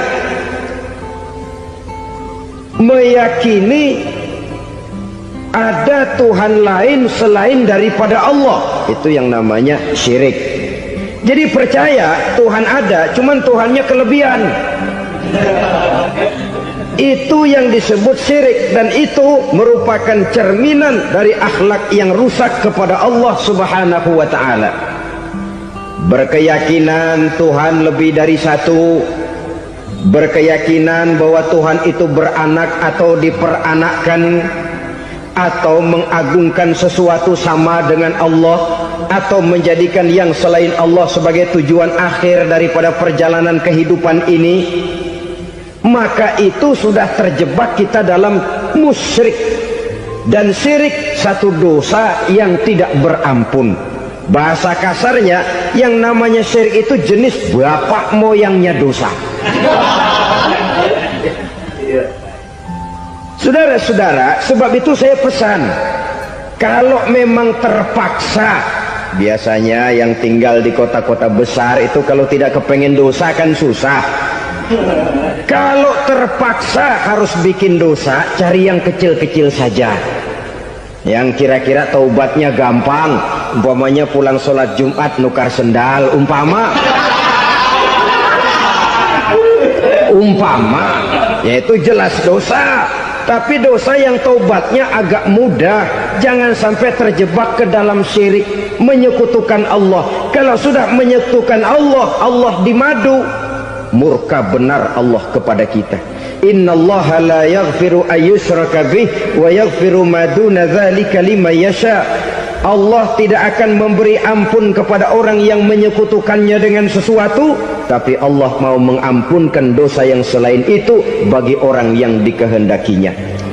Jadi orang-orang yang sudah terjebak syirik, menyekutukan Allah, meyakini ada Tuhan lain selain daripada Allah, meyakini Tuhan beranak atau diperanakkan, bagaimanapun baiknya mereka di dunia, bagaimanapun sosial jiwanya, bagaimanapun pemurah tangannya memberikan santunan dan pertolongan kepada orang lain, kalau sudah syirik, seluruh nilai kebaikannya akan tidak ada gunanya lagi, karena tidak ada tempat nilai kebaikan itu bergantung. Sedangkan kita berbuat baik agar diterima oleh Allah. Kalau Allahnya marah kepada kita, siapa yang akan menerima nilai kebaikan itu sendiri? Ini bentuk yang pertama. Yang nyata-nyata menyembah berhala, syirik. Yang nyata-nyata beriktikad Tuhan lebih dari satu, syirik. Atau yang tersamar. Yang tersamar itu yang sering jadi penyakit kita. Saya sejak ada perkutut ini di rumah, perkutut. Saudara-saudara, yang merusak akhlak kepada Allah, yang merusak tauhid setelah syirik, bisa juga berbentuk nifak. Nifak itu sifatnya, orang yang punya sifat nifak disebut munafik. Asal katanya dari nafakun. Nafakun itu satu lubang yang punya dua muka, seperti goa, ada tempat masuk, ada tempat keluar. Maka munafik orang yang punya dua muka. Kalau bahasa kita, pandai bermain minyak di atas air, manis jika berhadapan, balik belakang lain bicara. Sehingga apa yang dinamakan nifak, kata Imam Ali Al-Jurjani dalam kitab ta'rifatnya, izharul imanu bil lisan wa kitmanul kufri bil qalbi. Menyatakan, menampakkan iman dengan lidahnya, tapi menyembunyikan kekafiran dalam hatinya. Dengan kata lain, lidahnya mah iman, hatinya mah kafir. Padahal hati itu yang dilihat, padahal hati itu yang dinilai. Kenapa lidahnya mengaku iman? Ya mungkin karena kepepet, mungkin karena kepentingan, mungkin karena ingin mencari kelemahan orang, lalu dia pura-pura beriman, tapi sesungguhnya hatinya kufur. Ini merupakan penyakit munafik. Dan terus terang, menghadapi orang munafik jauh lebih berat daripada menghadapi orang kafir. Kenapa? Munafik ini kan musuh dalam selimut. Mau dibilang musuh nyata-nyata, apalagi di zaman Rasul ya, ketika periode Madinah, berat sekali menghadapi orang munafik. Mau dibilang kafir, kalau ketemu assalamualaikumnya medok juga. Mau dibilang mukmin, di belakang ngegerundel, nyari-nyari penyakit, nyari-nyari lantaran, mencari-cari gara-gara. Kalau kafir jelas kafirnya, kalau musyrik jelas musyriknya. Tapi munafik, di depan kita dia mengaku beriman, di belakang kita dia caci maki kita. Maka demikian rupa watak orang munafik Allah benci betul. Sampai dalam Quran orang munafik itu divonis innal munafiqin fid darkil asfal minan nar. Orang-orang munafik di dasar jurang neraka yang paling bawah, keraknya neraka. Saudara-saudara kaum muslimin rahimakumullah, sebab munafik sangat berbahaya, membahayakan umat, membahayakan agama. Di depan kita mereka ngaku pura-pura beriman, kalau pidato luar biasa memuji agama setinggi langit, menampakkan seolah-olah dia orang yang dekat dengan agama. Saudara-saudara, agama penting, agama mutlak. Tapi yang ngomong begitu agamanya apa? Remeng-remeng. Cuma sekedar lipstick, cuma sekedar dekorasi, cuma sekedar kamuflase buat ngibuli orang lain. Dia mengaku beragama, mengatakan agama mutlak, menganggap agama penting, seolah-olah memperhatikan benar tentang tatanan kehidupan beragama, tapi sebenarnya di hatinya tidak lebih berkecamuk penyakit-penyakit kufur. Maka sifat munafik ini termasuk menodai tauhid, artinya merusak akhlak kita kepada Allah Subhanahu wa ta'ala. Sifat yang ketiga yang juga merusak akhlak kita kepada Allah dinamakan riddah. Riddah itu sifatnya, orang yang punya sifat riddah disebut murtad. Murtad keluar dari Islam. Keluar dari Islam tentu tadinya di dalam Islam. Oleh satu perbuatan dia bisa menjadi murtad. Misalnya tadinya dia iman benar kepada Allah, tapi melarat. Kadang-kadang sehari masak, 3 hari libur. Akhirnya oleh kesulitan ekonomi dia tidak kuat. Ada yang menawarkan kebaikan, dibawain supermi, dibawain obat-obatan, diberikan beras. Goyah imannya, keluar dia dari Islam, ikut agama orang yang memberikan pertolongan kepadanya, memilih kesenangan sebentar dengan mengorbankan kebahagiaan yang kekal. Maka orang semacam itu riddah sifatnya, murtad orangnya, keluar dari Islam. Dan yang menyebabkan kita murtad bukan cuma orang nyata-nyata memproklamirkan diri keluar dari Islam tapi lalu mengikuti agama orang lain, bukan cuma itu. Mengakui ada Rasul lagi sesudah Nabi Muhammad bisa menyebabkan kita murtad. Mengingkari nikmat Allah bisa menyebabkan kita murtad. Meyakini semua agama benar bisa menyebabkan orang menjadi murtad. Meragukan kesempurnaan dan kelengkapan Al-Quran bisa menyebabkan orang jadi murtad. Mengingkari sunnah bisa menyebabkan orang menjadi murtad. Banyak hal-hal yang bisa mendatangkan penyakit riddah dan membuat pelakunya menjadi murtad. Dan ini menodai akhlak kita kepada Allah Subhanahu wa ta'ala. Itu tadi kufur iman, saudara-saudara. Nyata-nyata mengingkari Allah, baik dalam bentuk syirik, nifak ataupun riddah. Kufur yang kedua dinamakan kufur nikmat. Apa itu kufur nikmat? Sitru nikmatil mun'im aw ya'malu fi mukhalafatil mun'im. Menutup-nutup nikmat Allah atau melakukan perbuatan yang menentang, bertentangan dengan kehendak yang memberikan nikmat. Jadi kufur nikmat pertama, nutup-nutupin Tuhan. Tuhan jalingin. Duit lu banyak amat, dari mana? Gua kerja. Lalu kerjanya nomor 1. Orang yang berakhlak kepada Allah, dia akan menjawab, kamu uangnya kok banyak dari mana? Rezeki dari Allah. Caranya, saya kerja. Kerja itu cara, rezeki itu dari Allah datangnya. Bukankah di zaman sekarang kita sering terpeleset? Ini merupakan cerminan dari rapuhnya akhlak kita kepada Allah Subhanahu wa ta'ala. Karena usaha saya memang, karena saya peras keringat banting tulang, tentu. Tapi sadarkah kita bahwa sepanjang yang bisa kita lakukan cuma berusaha, peras keringat banting tulang?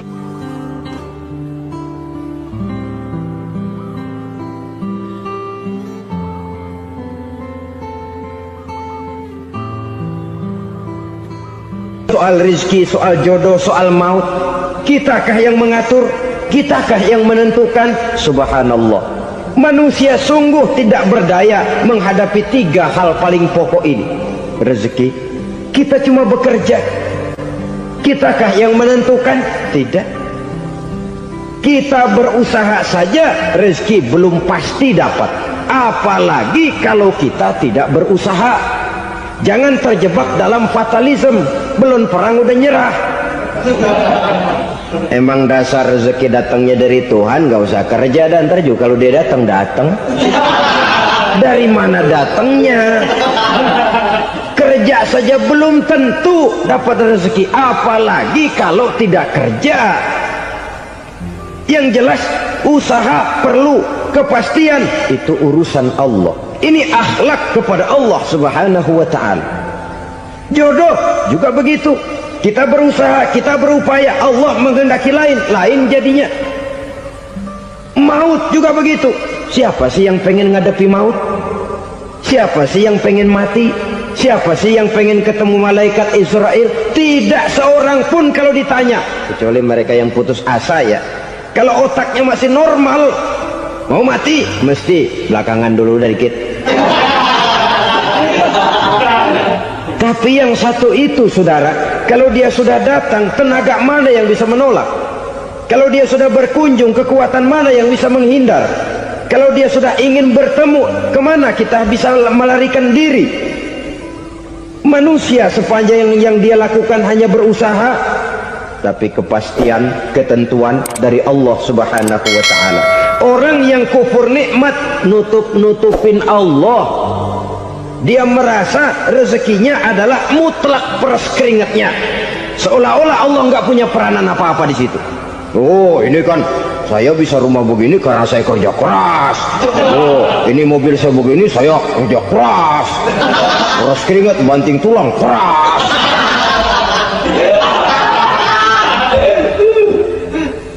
Saudara-saudara kaum muslimin rahimahkumullah, jadi menutupi Allah. Akibatnya nanti kalau dia berhasil, Allah ketutupan. Kalau dia gagal, orang lain dicaci maki, dicari kambing hitam. Yang kambing hitam kan mahal, karena orang sering cari-cari kambing hitam. Jarang orang mau jujur kalau bertemu kesulitan lalu mencari sebab pada dirinya sendiri. Yang paling enak ya nyalain orang. Lo begitu. Orang lain yang paling enak kita salahin. Au ya'malu fi mukhalafatil mun'im, atau dia melakukan sesuatu yang tidak sesuai dengan kehendak yang memberikannya nikmat.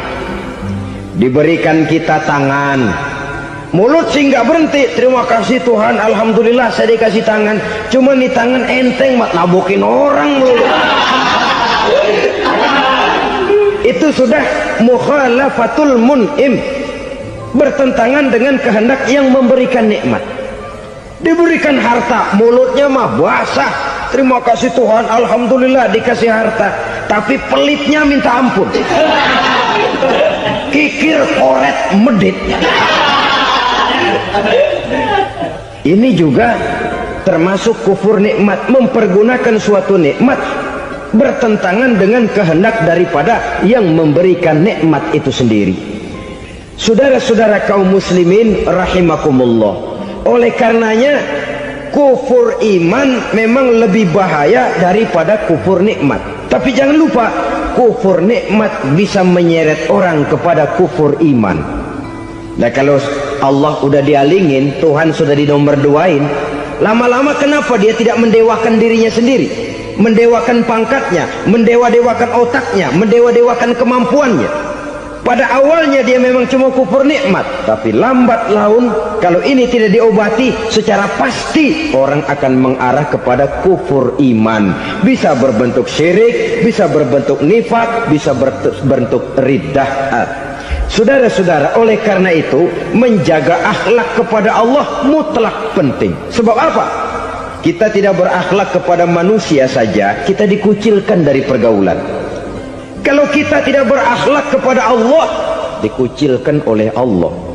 Hadis qudsi menyatakan, man lam yashkur ala na'mai wa lam yasbir ala balai falyakhruj min tahtis samai falyatlub rabban siwaya. Kata Allah, siapa orang yang tidak mau bersyukur terhadap nikmat yang aku berikan kepadanya dan tidak mau sabar terhadap ujian yang aku berikan kepadanya, falyakhruj min tahtis samai, persilahkan saja keluar dari kolong langitku, waliyatlub rabban siwaya, tolong cari Tuhan lain selain daripada aku. Murka Allah, diusir, cuman gak kedengeran aja. Siapa yang tidak mau syukur terhadap nikmatku, siapa yang tidak mau sabar terhadap ujian yang aku berikan kepadanya, persilahkan keluar dari kolong langitku ini, cari Tuhan lain selain aku. Nah, langit Tuhan yang punya, Tuhan kita lawan, diusir dari kolong langit, mau pindah ke kolong mana?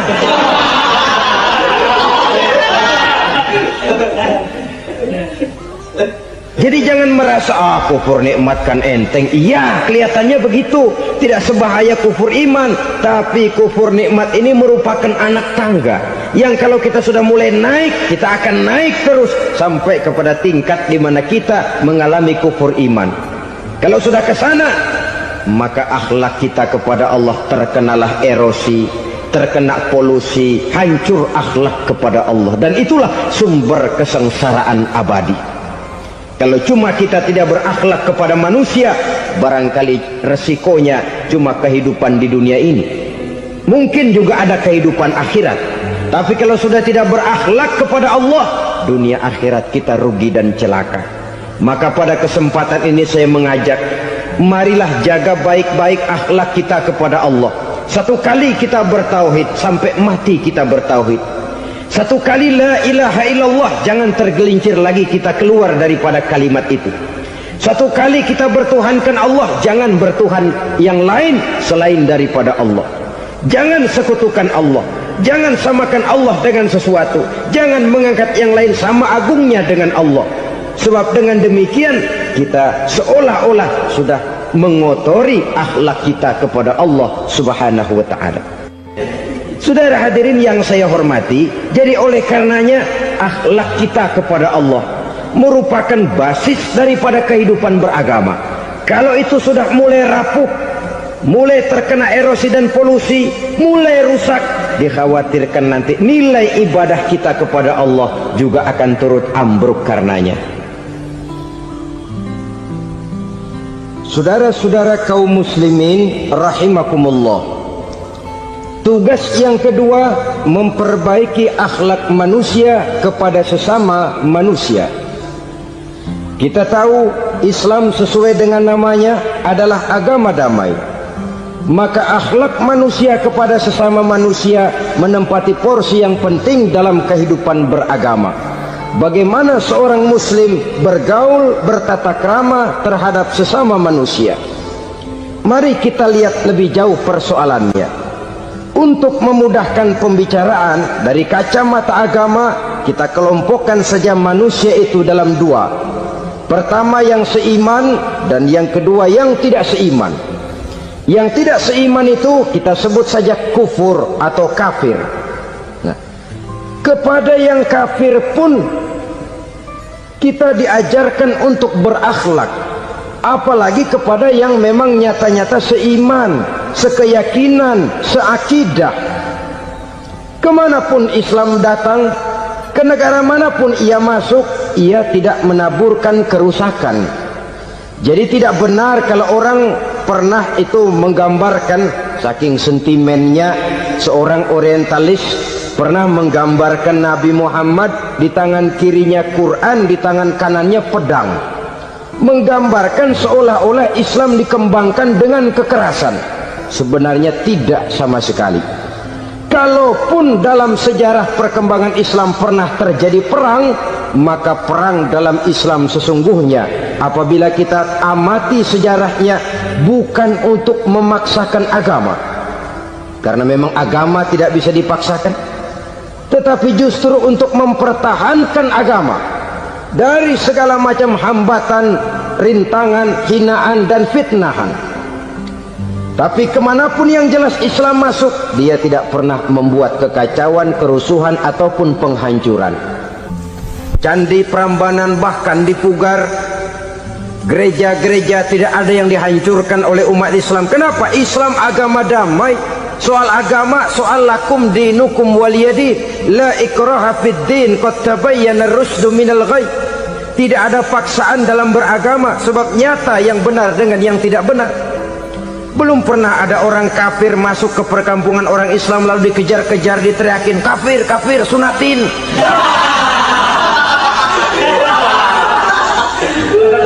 Belum pernah. Kenapa? Islam menghormati orang lain agama. Nah, yang kafir ini macam-macam, saudara. Ada kafir harbi. Nah, ini kafir kerok. Ini kafir yang nyata-nyata memproklamirkan permusuhan kepada umat Islam, nyata-nyata mengganggu ketenangan umat Islam. Kafir yang seperti ini yang boleh diperangi. Misalnya kita mau sembahyang Jumat dijagain, nggak boleh sembahyang Jumat, getok palanya. Kafir harbi artinya tantangan perang datang dari mereka, bukan kita yang mulai, mereka yang buka front. Prinsipnya umat Islam tidak boleh mencari-cari musuh, tapi pun tidak boleh lari kalau ketemu musuh.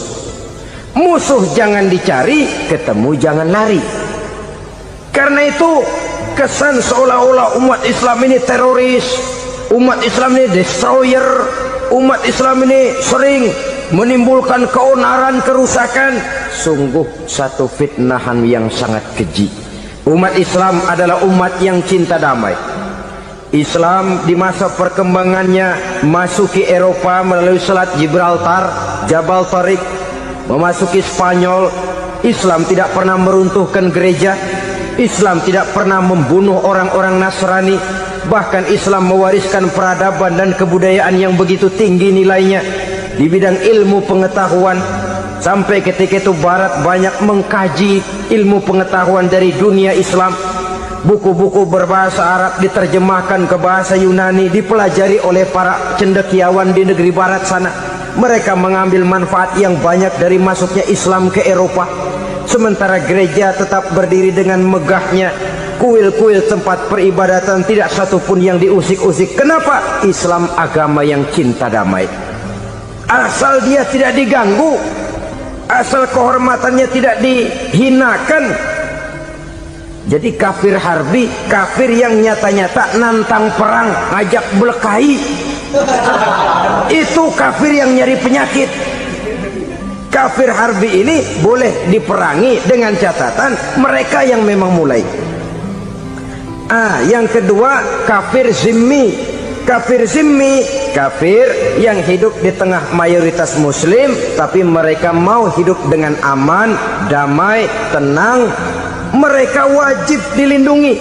Bahkan Nabi pernah memberikan satu jaminan, man aza zimmiyan faqad azani.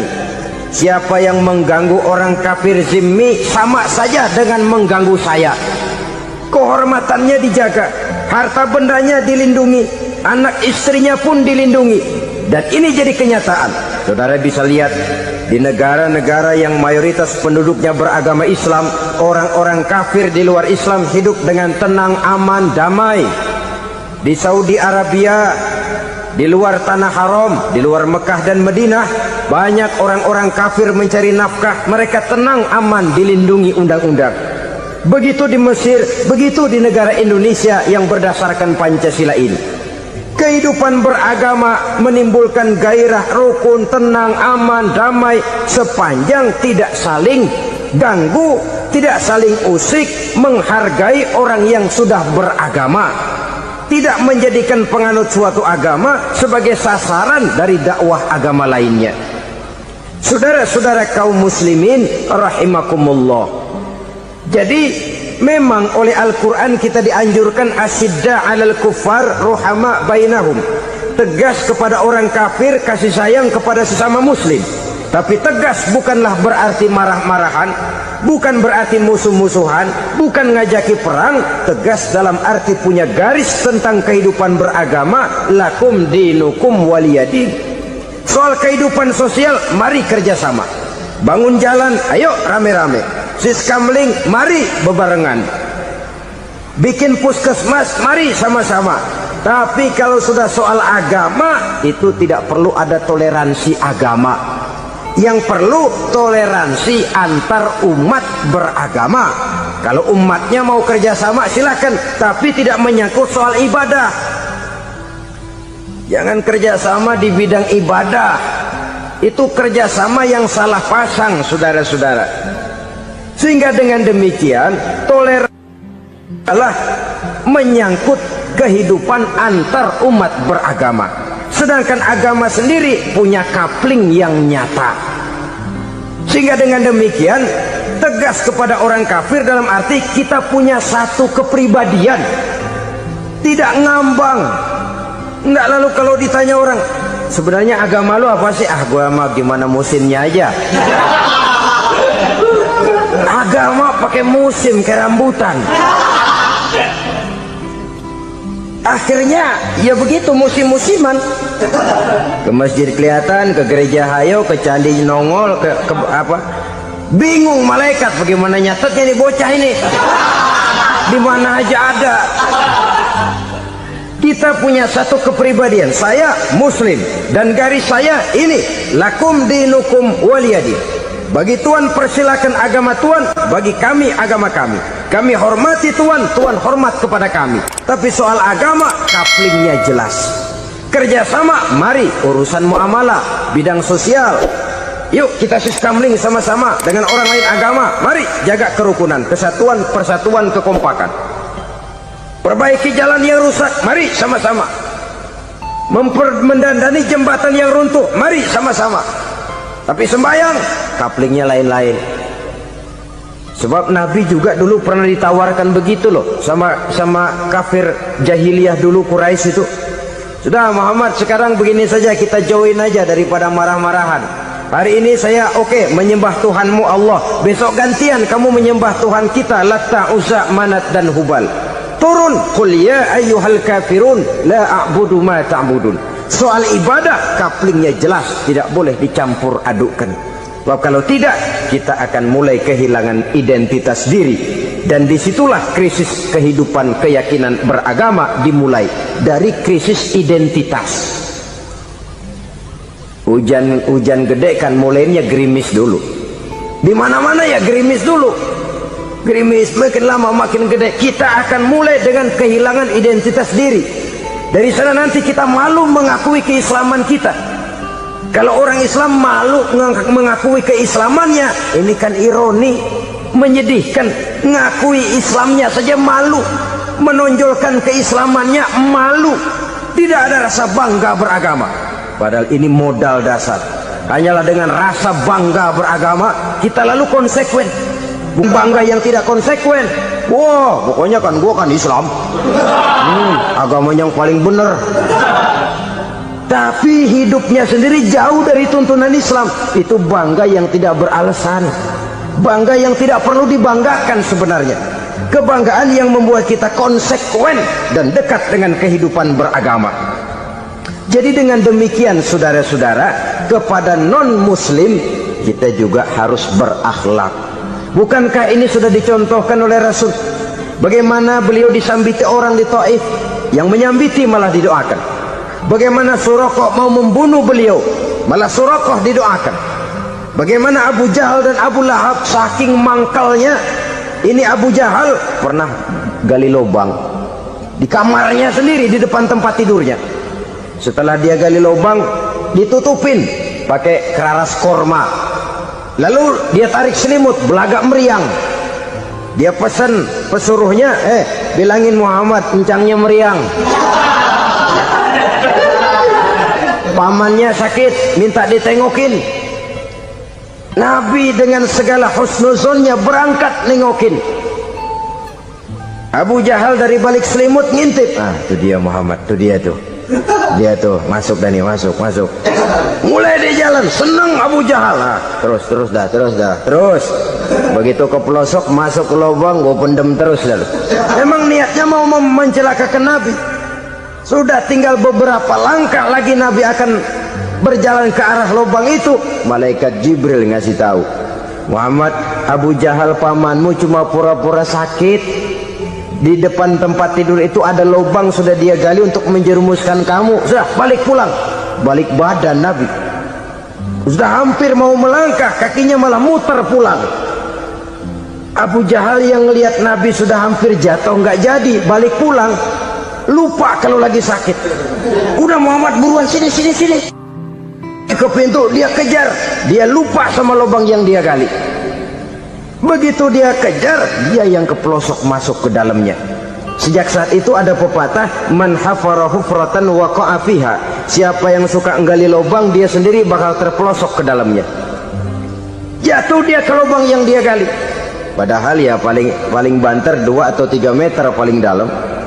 Dari dalam lubang itu dia teriak-teriak, Muhammad, tolongin, pamanmu kecebur. Kasih tahu Muhammad, kasih tahu. Datang lagi lah pesuruhnya, Muhammad, pamanmu Abu Jahal kecebur, minta tolong diangkatin. Sudah diulur tambang, habis sambung lagi, nggak bisa sampai. Masa iya cuma kamu yang bisa nolong? Apa yang dilakukan Nabi? Balik mau nolongin. Akhlak. Kita kalau ada orang gali lubang buat nyeburin kita, dia sendiri yang kecebur. Guru gua kagak lemin loh. Mati sekalian dah. Nabi mah enggak, balik nolongin tuh Abu Jahal. Kenapa paman kecebur? Iya Muhammad, tolong, tambang udah diulur-ulur, sambung-sambung nggak sampai. Aduh kasihan paman, nih pegang tangan saya. Nabi cuma ulurin tangan, nyampe dipegang oleh Abu Jahal. Diangkat ke atas, nyampe atas. Apa kata Abu Jahal? Tambang bergulung-gulung nggak nyampe, kamu cuma pakai tangan doang, kok bisa Muhammad? Hebat banget sihirmu. Mukjizat dia bilang sihir, udah ditolongin nyelak lagi, kan yang enak kita injak palanya. Orang dulu bilang wah katanya nolongin anjing kejepit. Udah selesai ditolongin malah yang nolong digigit.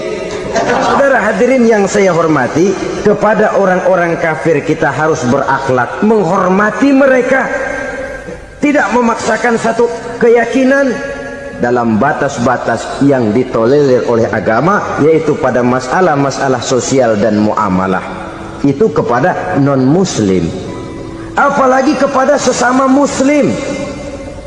Baik akhlak kepada orang tua, akhlak kepada guru, akhlak kepada jiran atau tetangga, itu semua termasuk dalam akhlak kepada sesama manusia. Akhlak kita kepada orang tua, kadang-kadang kita orang timur ini ketularan orang barat. Engkongnya dianggap CS, salaman main kedet aja, halo kong, engkongnya bahalo di bengong. Saudara-saudara kaum muslimin rahimakumullah, akhlak yang tua kepada yang muda, akhlak yang muda kepada yang tua, kepada jiran dan tetangga, kepada sanak famili dan handai tolan, pendeknya kepada sesama muslim. Tetangga ada haknya, ada hak tetangga yang kalau kita berakhlak itu harus dipenuhi. Contoh kecil, kalau saya beli radio,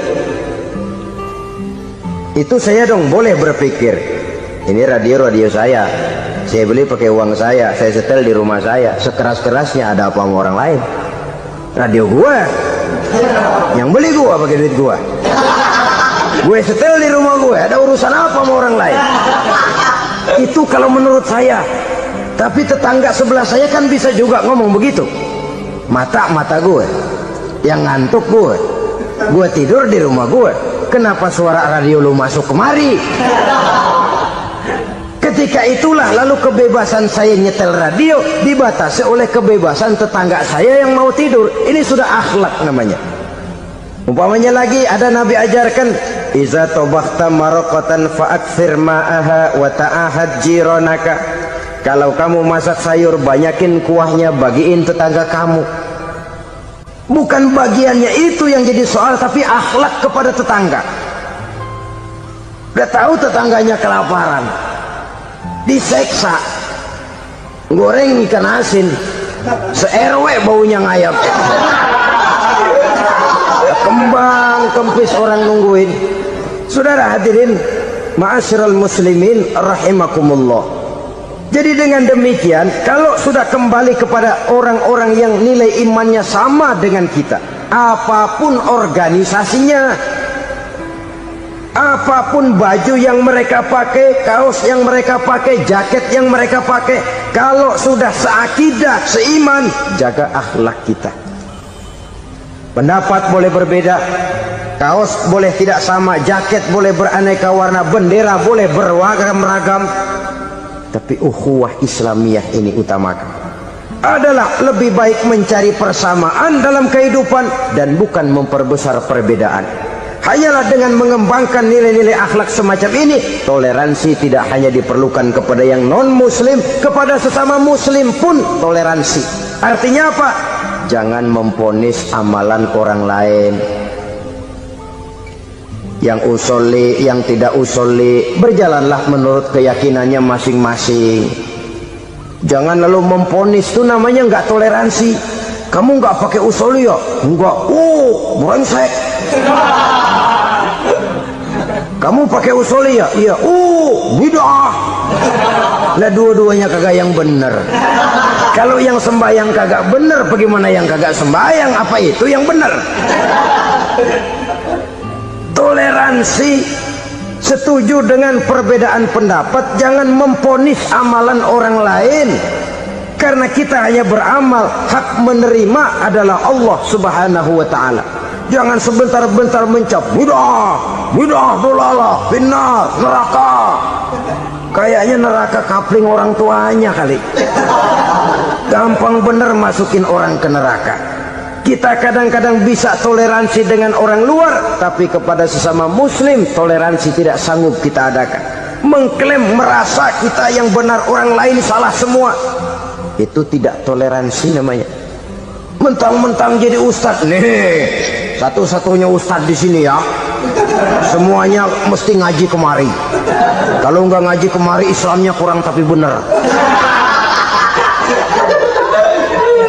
Toleransi, saudara-saudara kaum muslimin rahimakumullah, lapang dada menghargai orang yang berbeda pendapat, apalagi kalau perbedaan pendapat itu menyangkut hal-hal yang tidak prinsipil, menyangkut hal-hal yang sekunder dalam kehidupan beragama, menyangkut masalah-masalah yang dalam bahasa fikih disebut soal-soal furu'iyah. Tidak usah menyebabkan kita bersih tegang. Kepala sama hitam, pendapat boleh berbeda dan halal. Bahkan Nabi mengatakan ikhtilafu ummati rahmatun, perbedaan pendapat di kalangan umatku bahkan menjadi rahmah, sepanjang perbedaan pendapat itu diiringi dengan rasa toleransi. Tapi kalau sudah main baku hantam, main klaim, memponis orang lain, akhirnya timbullah keretakan. Jangan heran kadang-kadang satu masjid dua kelir. Ya soal kelir boleh kelar-kelir, boleh kelar-kelir, tapi kalau harus terlalu mencolok menyebabkan timbulnya keretakan, saya kira yang akan turun bukan lagi rahmah tapi bala. Bala akan menimpa kita, jatuh kita menjadi umat yang lemah. Oleh karena di antara kita sendiri, sesama kita tidak pandai bertoleransi, tidak lapang dada. Ada anak muda kelihatannya mau majuan dikit, yang tua curiga. Nih kalau dia maju pasaran gua bangkrut dong nih. Lalu ditekan tuh anak ditekan melejit. Kadang-kadang yang tua maksudnya baik mau memelihara, yang muda salah terima. Kan tua kejemur. Dari dulu sampai sekarang gitu-gitu doang. Anak kemajuannya. Padahal yang tua barangkali maksudnya juga baik, mau memelihara. Sebenarnya kalau kita bisa mencoba mencari titik temu dengan alur komunikasi, tidak merasa diri yang paling benar, tapi toleransi, boyak menerima pendapat orang lain, setidaknya mau mendengar omongan orang. Yang susah kalau udah kena penyakit nggak mau ngerti omongan orang, nggak mau nerima pendapat orang. Kodok di kolong tempayan, cukeng kayu asem, asal ijo udah ijo aja, ijo dah. Nggak ngerti omongan orang, yang kayak begini yang orang jadi kesandung. Oleh karena itu saudara-saudara, alangkah nikmatnya kehidupan ini apabila kita menyadari kita ini ummatan wahidah, satu umat yang satu, yang diikat dengan akidah.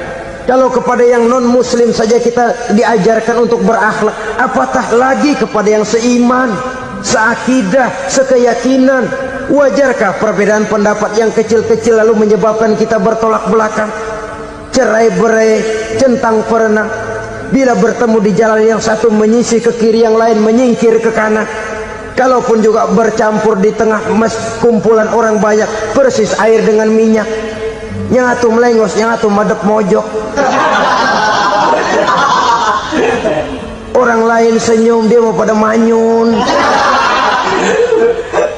Saudara-saudara kaum muslimin rahimakumullah, realita ini walaupun tidak enak, pahit, tapi masih hidup di sebagian masyarakat kita. Ini yang perlu kita atasi.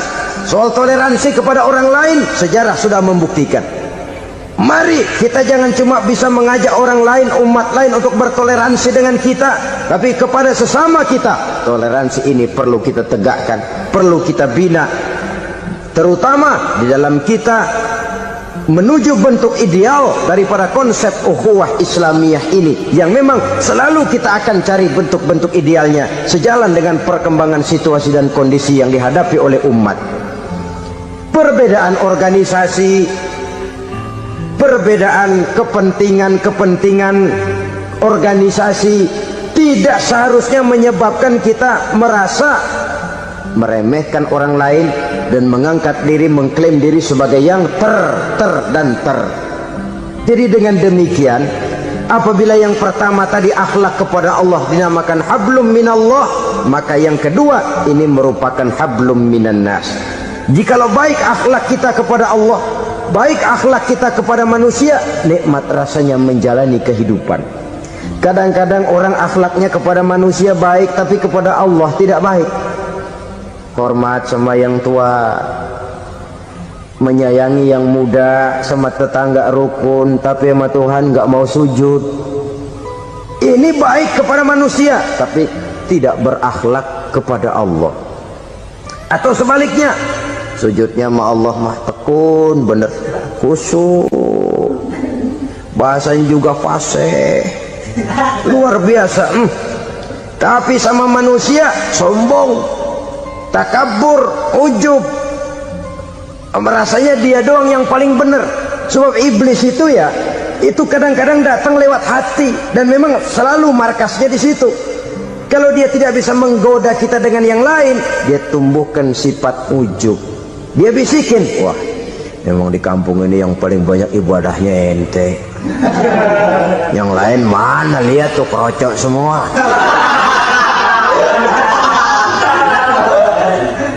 Lalu di hati orang itu tertanam sifat iya ya. Nah tatkala iya ya, dia sudah terkena serangan iblis. Akhirnya apa? Orang lain diremehin. Asalnya nggak mau sembahyang aja diajak salaman dan najis aja dah. Ketemu juga mukanya ditekuk 4. Akhirnya bukan ngajak malah ngenyek, nyina. Lah orang dihina makin jauh, makin tidak tersentuh. Bukan cara itu yang diajarkan oleh Rasul. Bahwa orang tidak mau sholat, tugas kita mengajak. Soal dia tidak sholat, itu dosa dia kepada Allah. Saudara-saudara kaum muslimin, ujub disuntikkan oleh iblis ke dalam hati kita. Sujudnya kepada Allah benar, tapi akhlaknya kepada sesama manusia, merasa paling benar sendirian, merasa orang lain salah semua. Pokoknya kalau di luar lingkungannya udah kagak bener aja udah bahaya. Saudara-saudara, ini juga penyakit yang disuntikan oleh iblis. Sebab iblis itu tipu dayanya luar biasa, strateginya lihai. Makin tinggi kualitas iman, ya makin berat upaya iblis untuk menjerumuskan kita. Karenanya saya mengajak, marilah kita bertoleransi, baik kepada non-muslim, lebih-lebih lagi kepada sesama muslim yang kebetulan berbeda baju, berbeda kaos, berbeda organisasi, lain bendera yang dibawanya. Tapi toleransi mari kita canangkan. Kita terikat oleh ukhuwah Islamiyah. 2. Yang ketiga, akhlak manusia kepada makhluk Allah lainnya di luar manusia. Saudara-saudara, dengan berakhlak kepada Allah, berakhlak kepada sesama manusia, berakhlak kepada makhluk Allah di luar manusia, baik flora maupun fauna, maka mudah-mudahan akan terciptalah satu ekosistem, satu lingkungan hidup yang membuat kita nikmat menjalani kehidupan ini. Inilah saja yang kita bicarakan pada pertemuan kali ini. Marilah kita membina nilai-nilai akhlak walaupun berat tantangannya. Sungguh lebih baik rakyat rendah yang berakhlak tinggi daripada pejabat tinggi yang berakhlak rendah. Karena nilai manusia pada akhirnya ditentukan oleh akhlaknya itu. Usikum wa nafsi bitaqwallah. Wassalamualaikum warahmatullah. Kiai Haji Zainuddin Hamidi atau dikenal sebagai Kiai Haji Zainuddin MZ. Beliau lahir pada tanggal 2 Maret 1952. Kiai Haji Zainuddin MZ adalah seorang pemuka agama Islam di Indonesia yang populer melalui ceramahnya di radio dan televisi. Julukannya adalah Dai Berjuta Umat karena dakwahnya yang dapat menyentuh seluruh lapisan masyarakat. Dan ia pernah menjabat sebagai Ketua Umum Partai Bintang Reformasi, kemudian digantikan oleh Bursah Zarnubi. Kiai Haji Zainuddin MZ merupakan anak tunggal buah cinta pasangan Turmuzi dan Zainabun dari keluarga Betawi asli. Ayahnya yang pensiunan pegawai PLN adalah seorang yang taat beragama, sementara ibunya seorang ibu rumah tangga. Sejak umur 2 tahun, Kiai Haji Zainuddin MZ sudah ditinggal sang ayah. Untuk memenuhi kebutuhan hidupnya, sejak kecil Kiai Haji Zainuddin MZ sering membantu sang ibu untuk berjualan nasi uduk. Selama 6 tahun Kiai Haji Zainuddin MZ mengenyam pendidikan di bawah asuhan Kiai Haji Idam Chalid, ulama karismatik asal Kalimantan, sekaligus politisi ulung yang pernah menjabat sebagai Ketua MPR dan Ketua DPR pada periode 1971 sampai 1977. Kiai Haji Zainuddin MZ ini semakin dikenal masyarakat ketika ceramahnya mulai memasuki dunia rekaman. Kasetnya beredar bukan saja di seluruh pelosok Nusantara, tetapi juga ke beberapa negara Asia. Kiai Haji Zainuddin MZ pernah diangkat menjadi anggota Majelis Permusyawaratan Rakyat Republik Indonesia periode 1997 sampai 1999. Beliau pernah mengisi di suatu acara TV seperti acara Tabligh Akbar Ramadan, Indosiar mulai dari tahun 2000 sampai tahun 2001. Acara TV pengantar sahur dan berbuka puasa, Indosiar dari tahun 1999 sampai 2002. Dakwah puasa acara TV SCTV dari tahun 1991 sampai 2001. Kiai Haji Zainuddin MZ meninggal dunia pada 5 Juli 2011 dalam perjalanan menuju Rumah Sakit Pusat Pertamina karena serangan jantung dan gula darah. Ia meninggal setelah sarapan bersama keluarga di rumahnya Gandaria 1, Kebayoran Baru, Jakarta Selatan. Itulah biografi singkat dari beliau. Mari kita kirimkan Al-Fatihah untuk beliau, Kiai Haji Zainuddin MZ.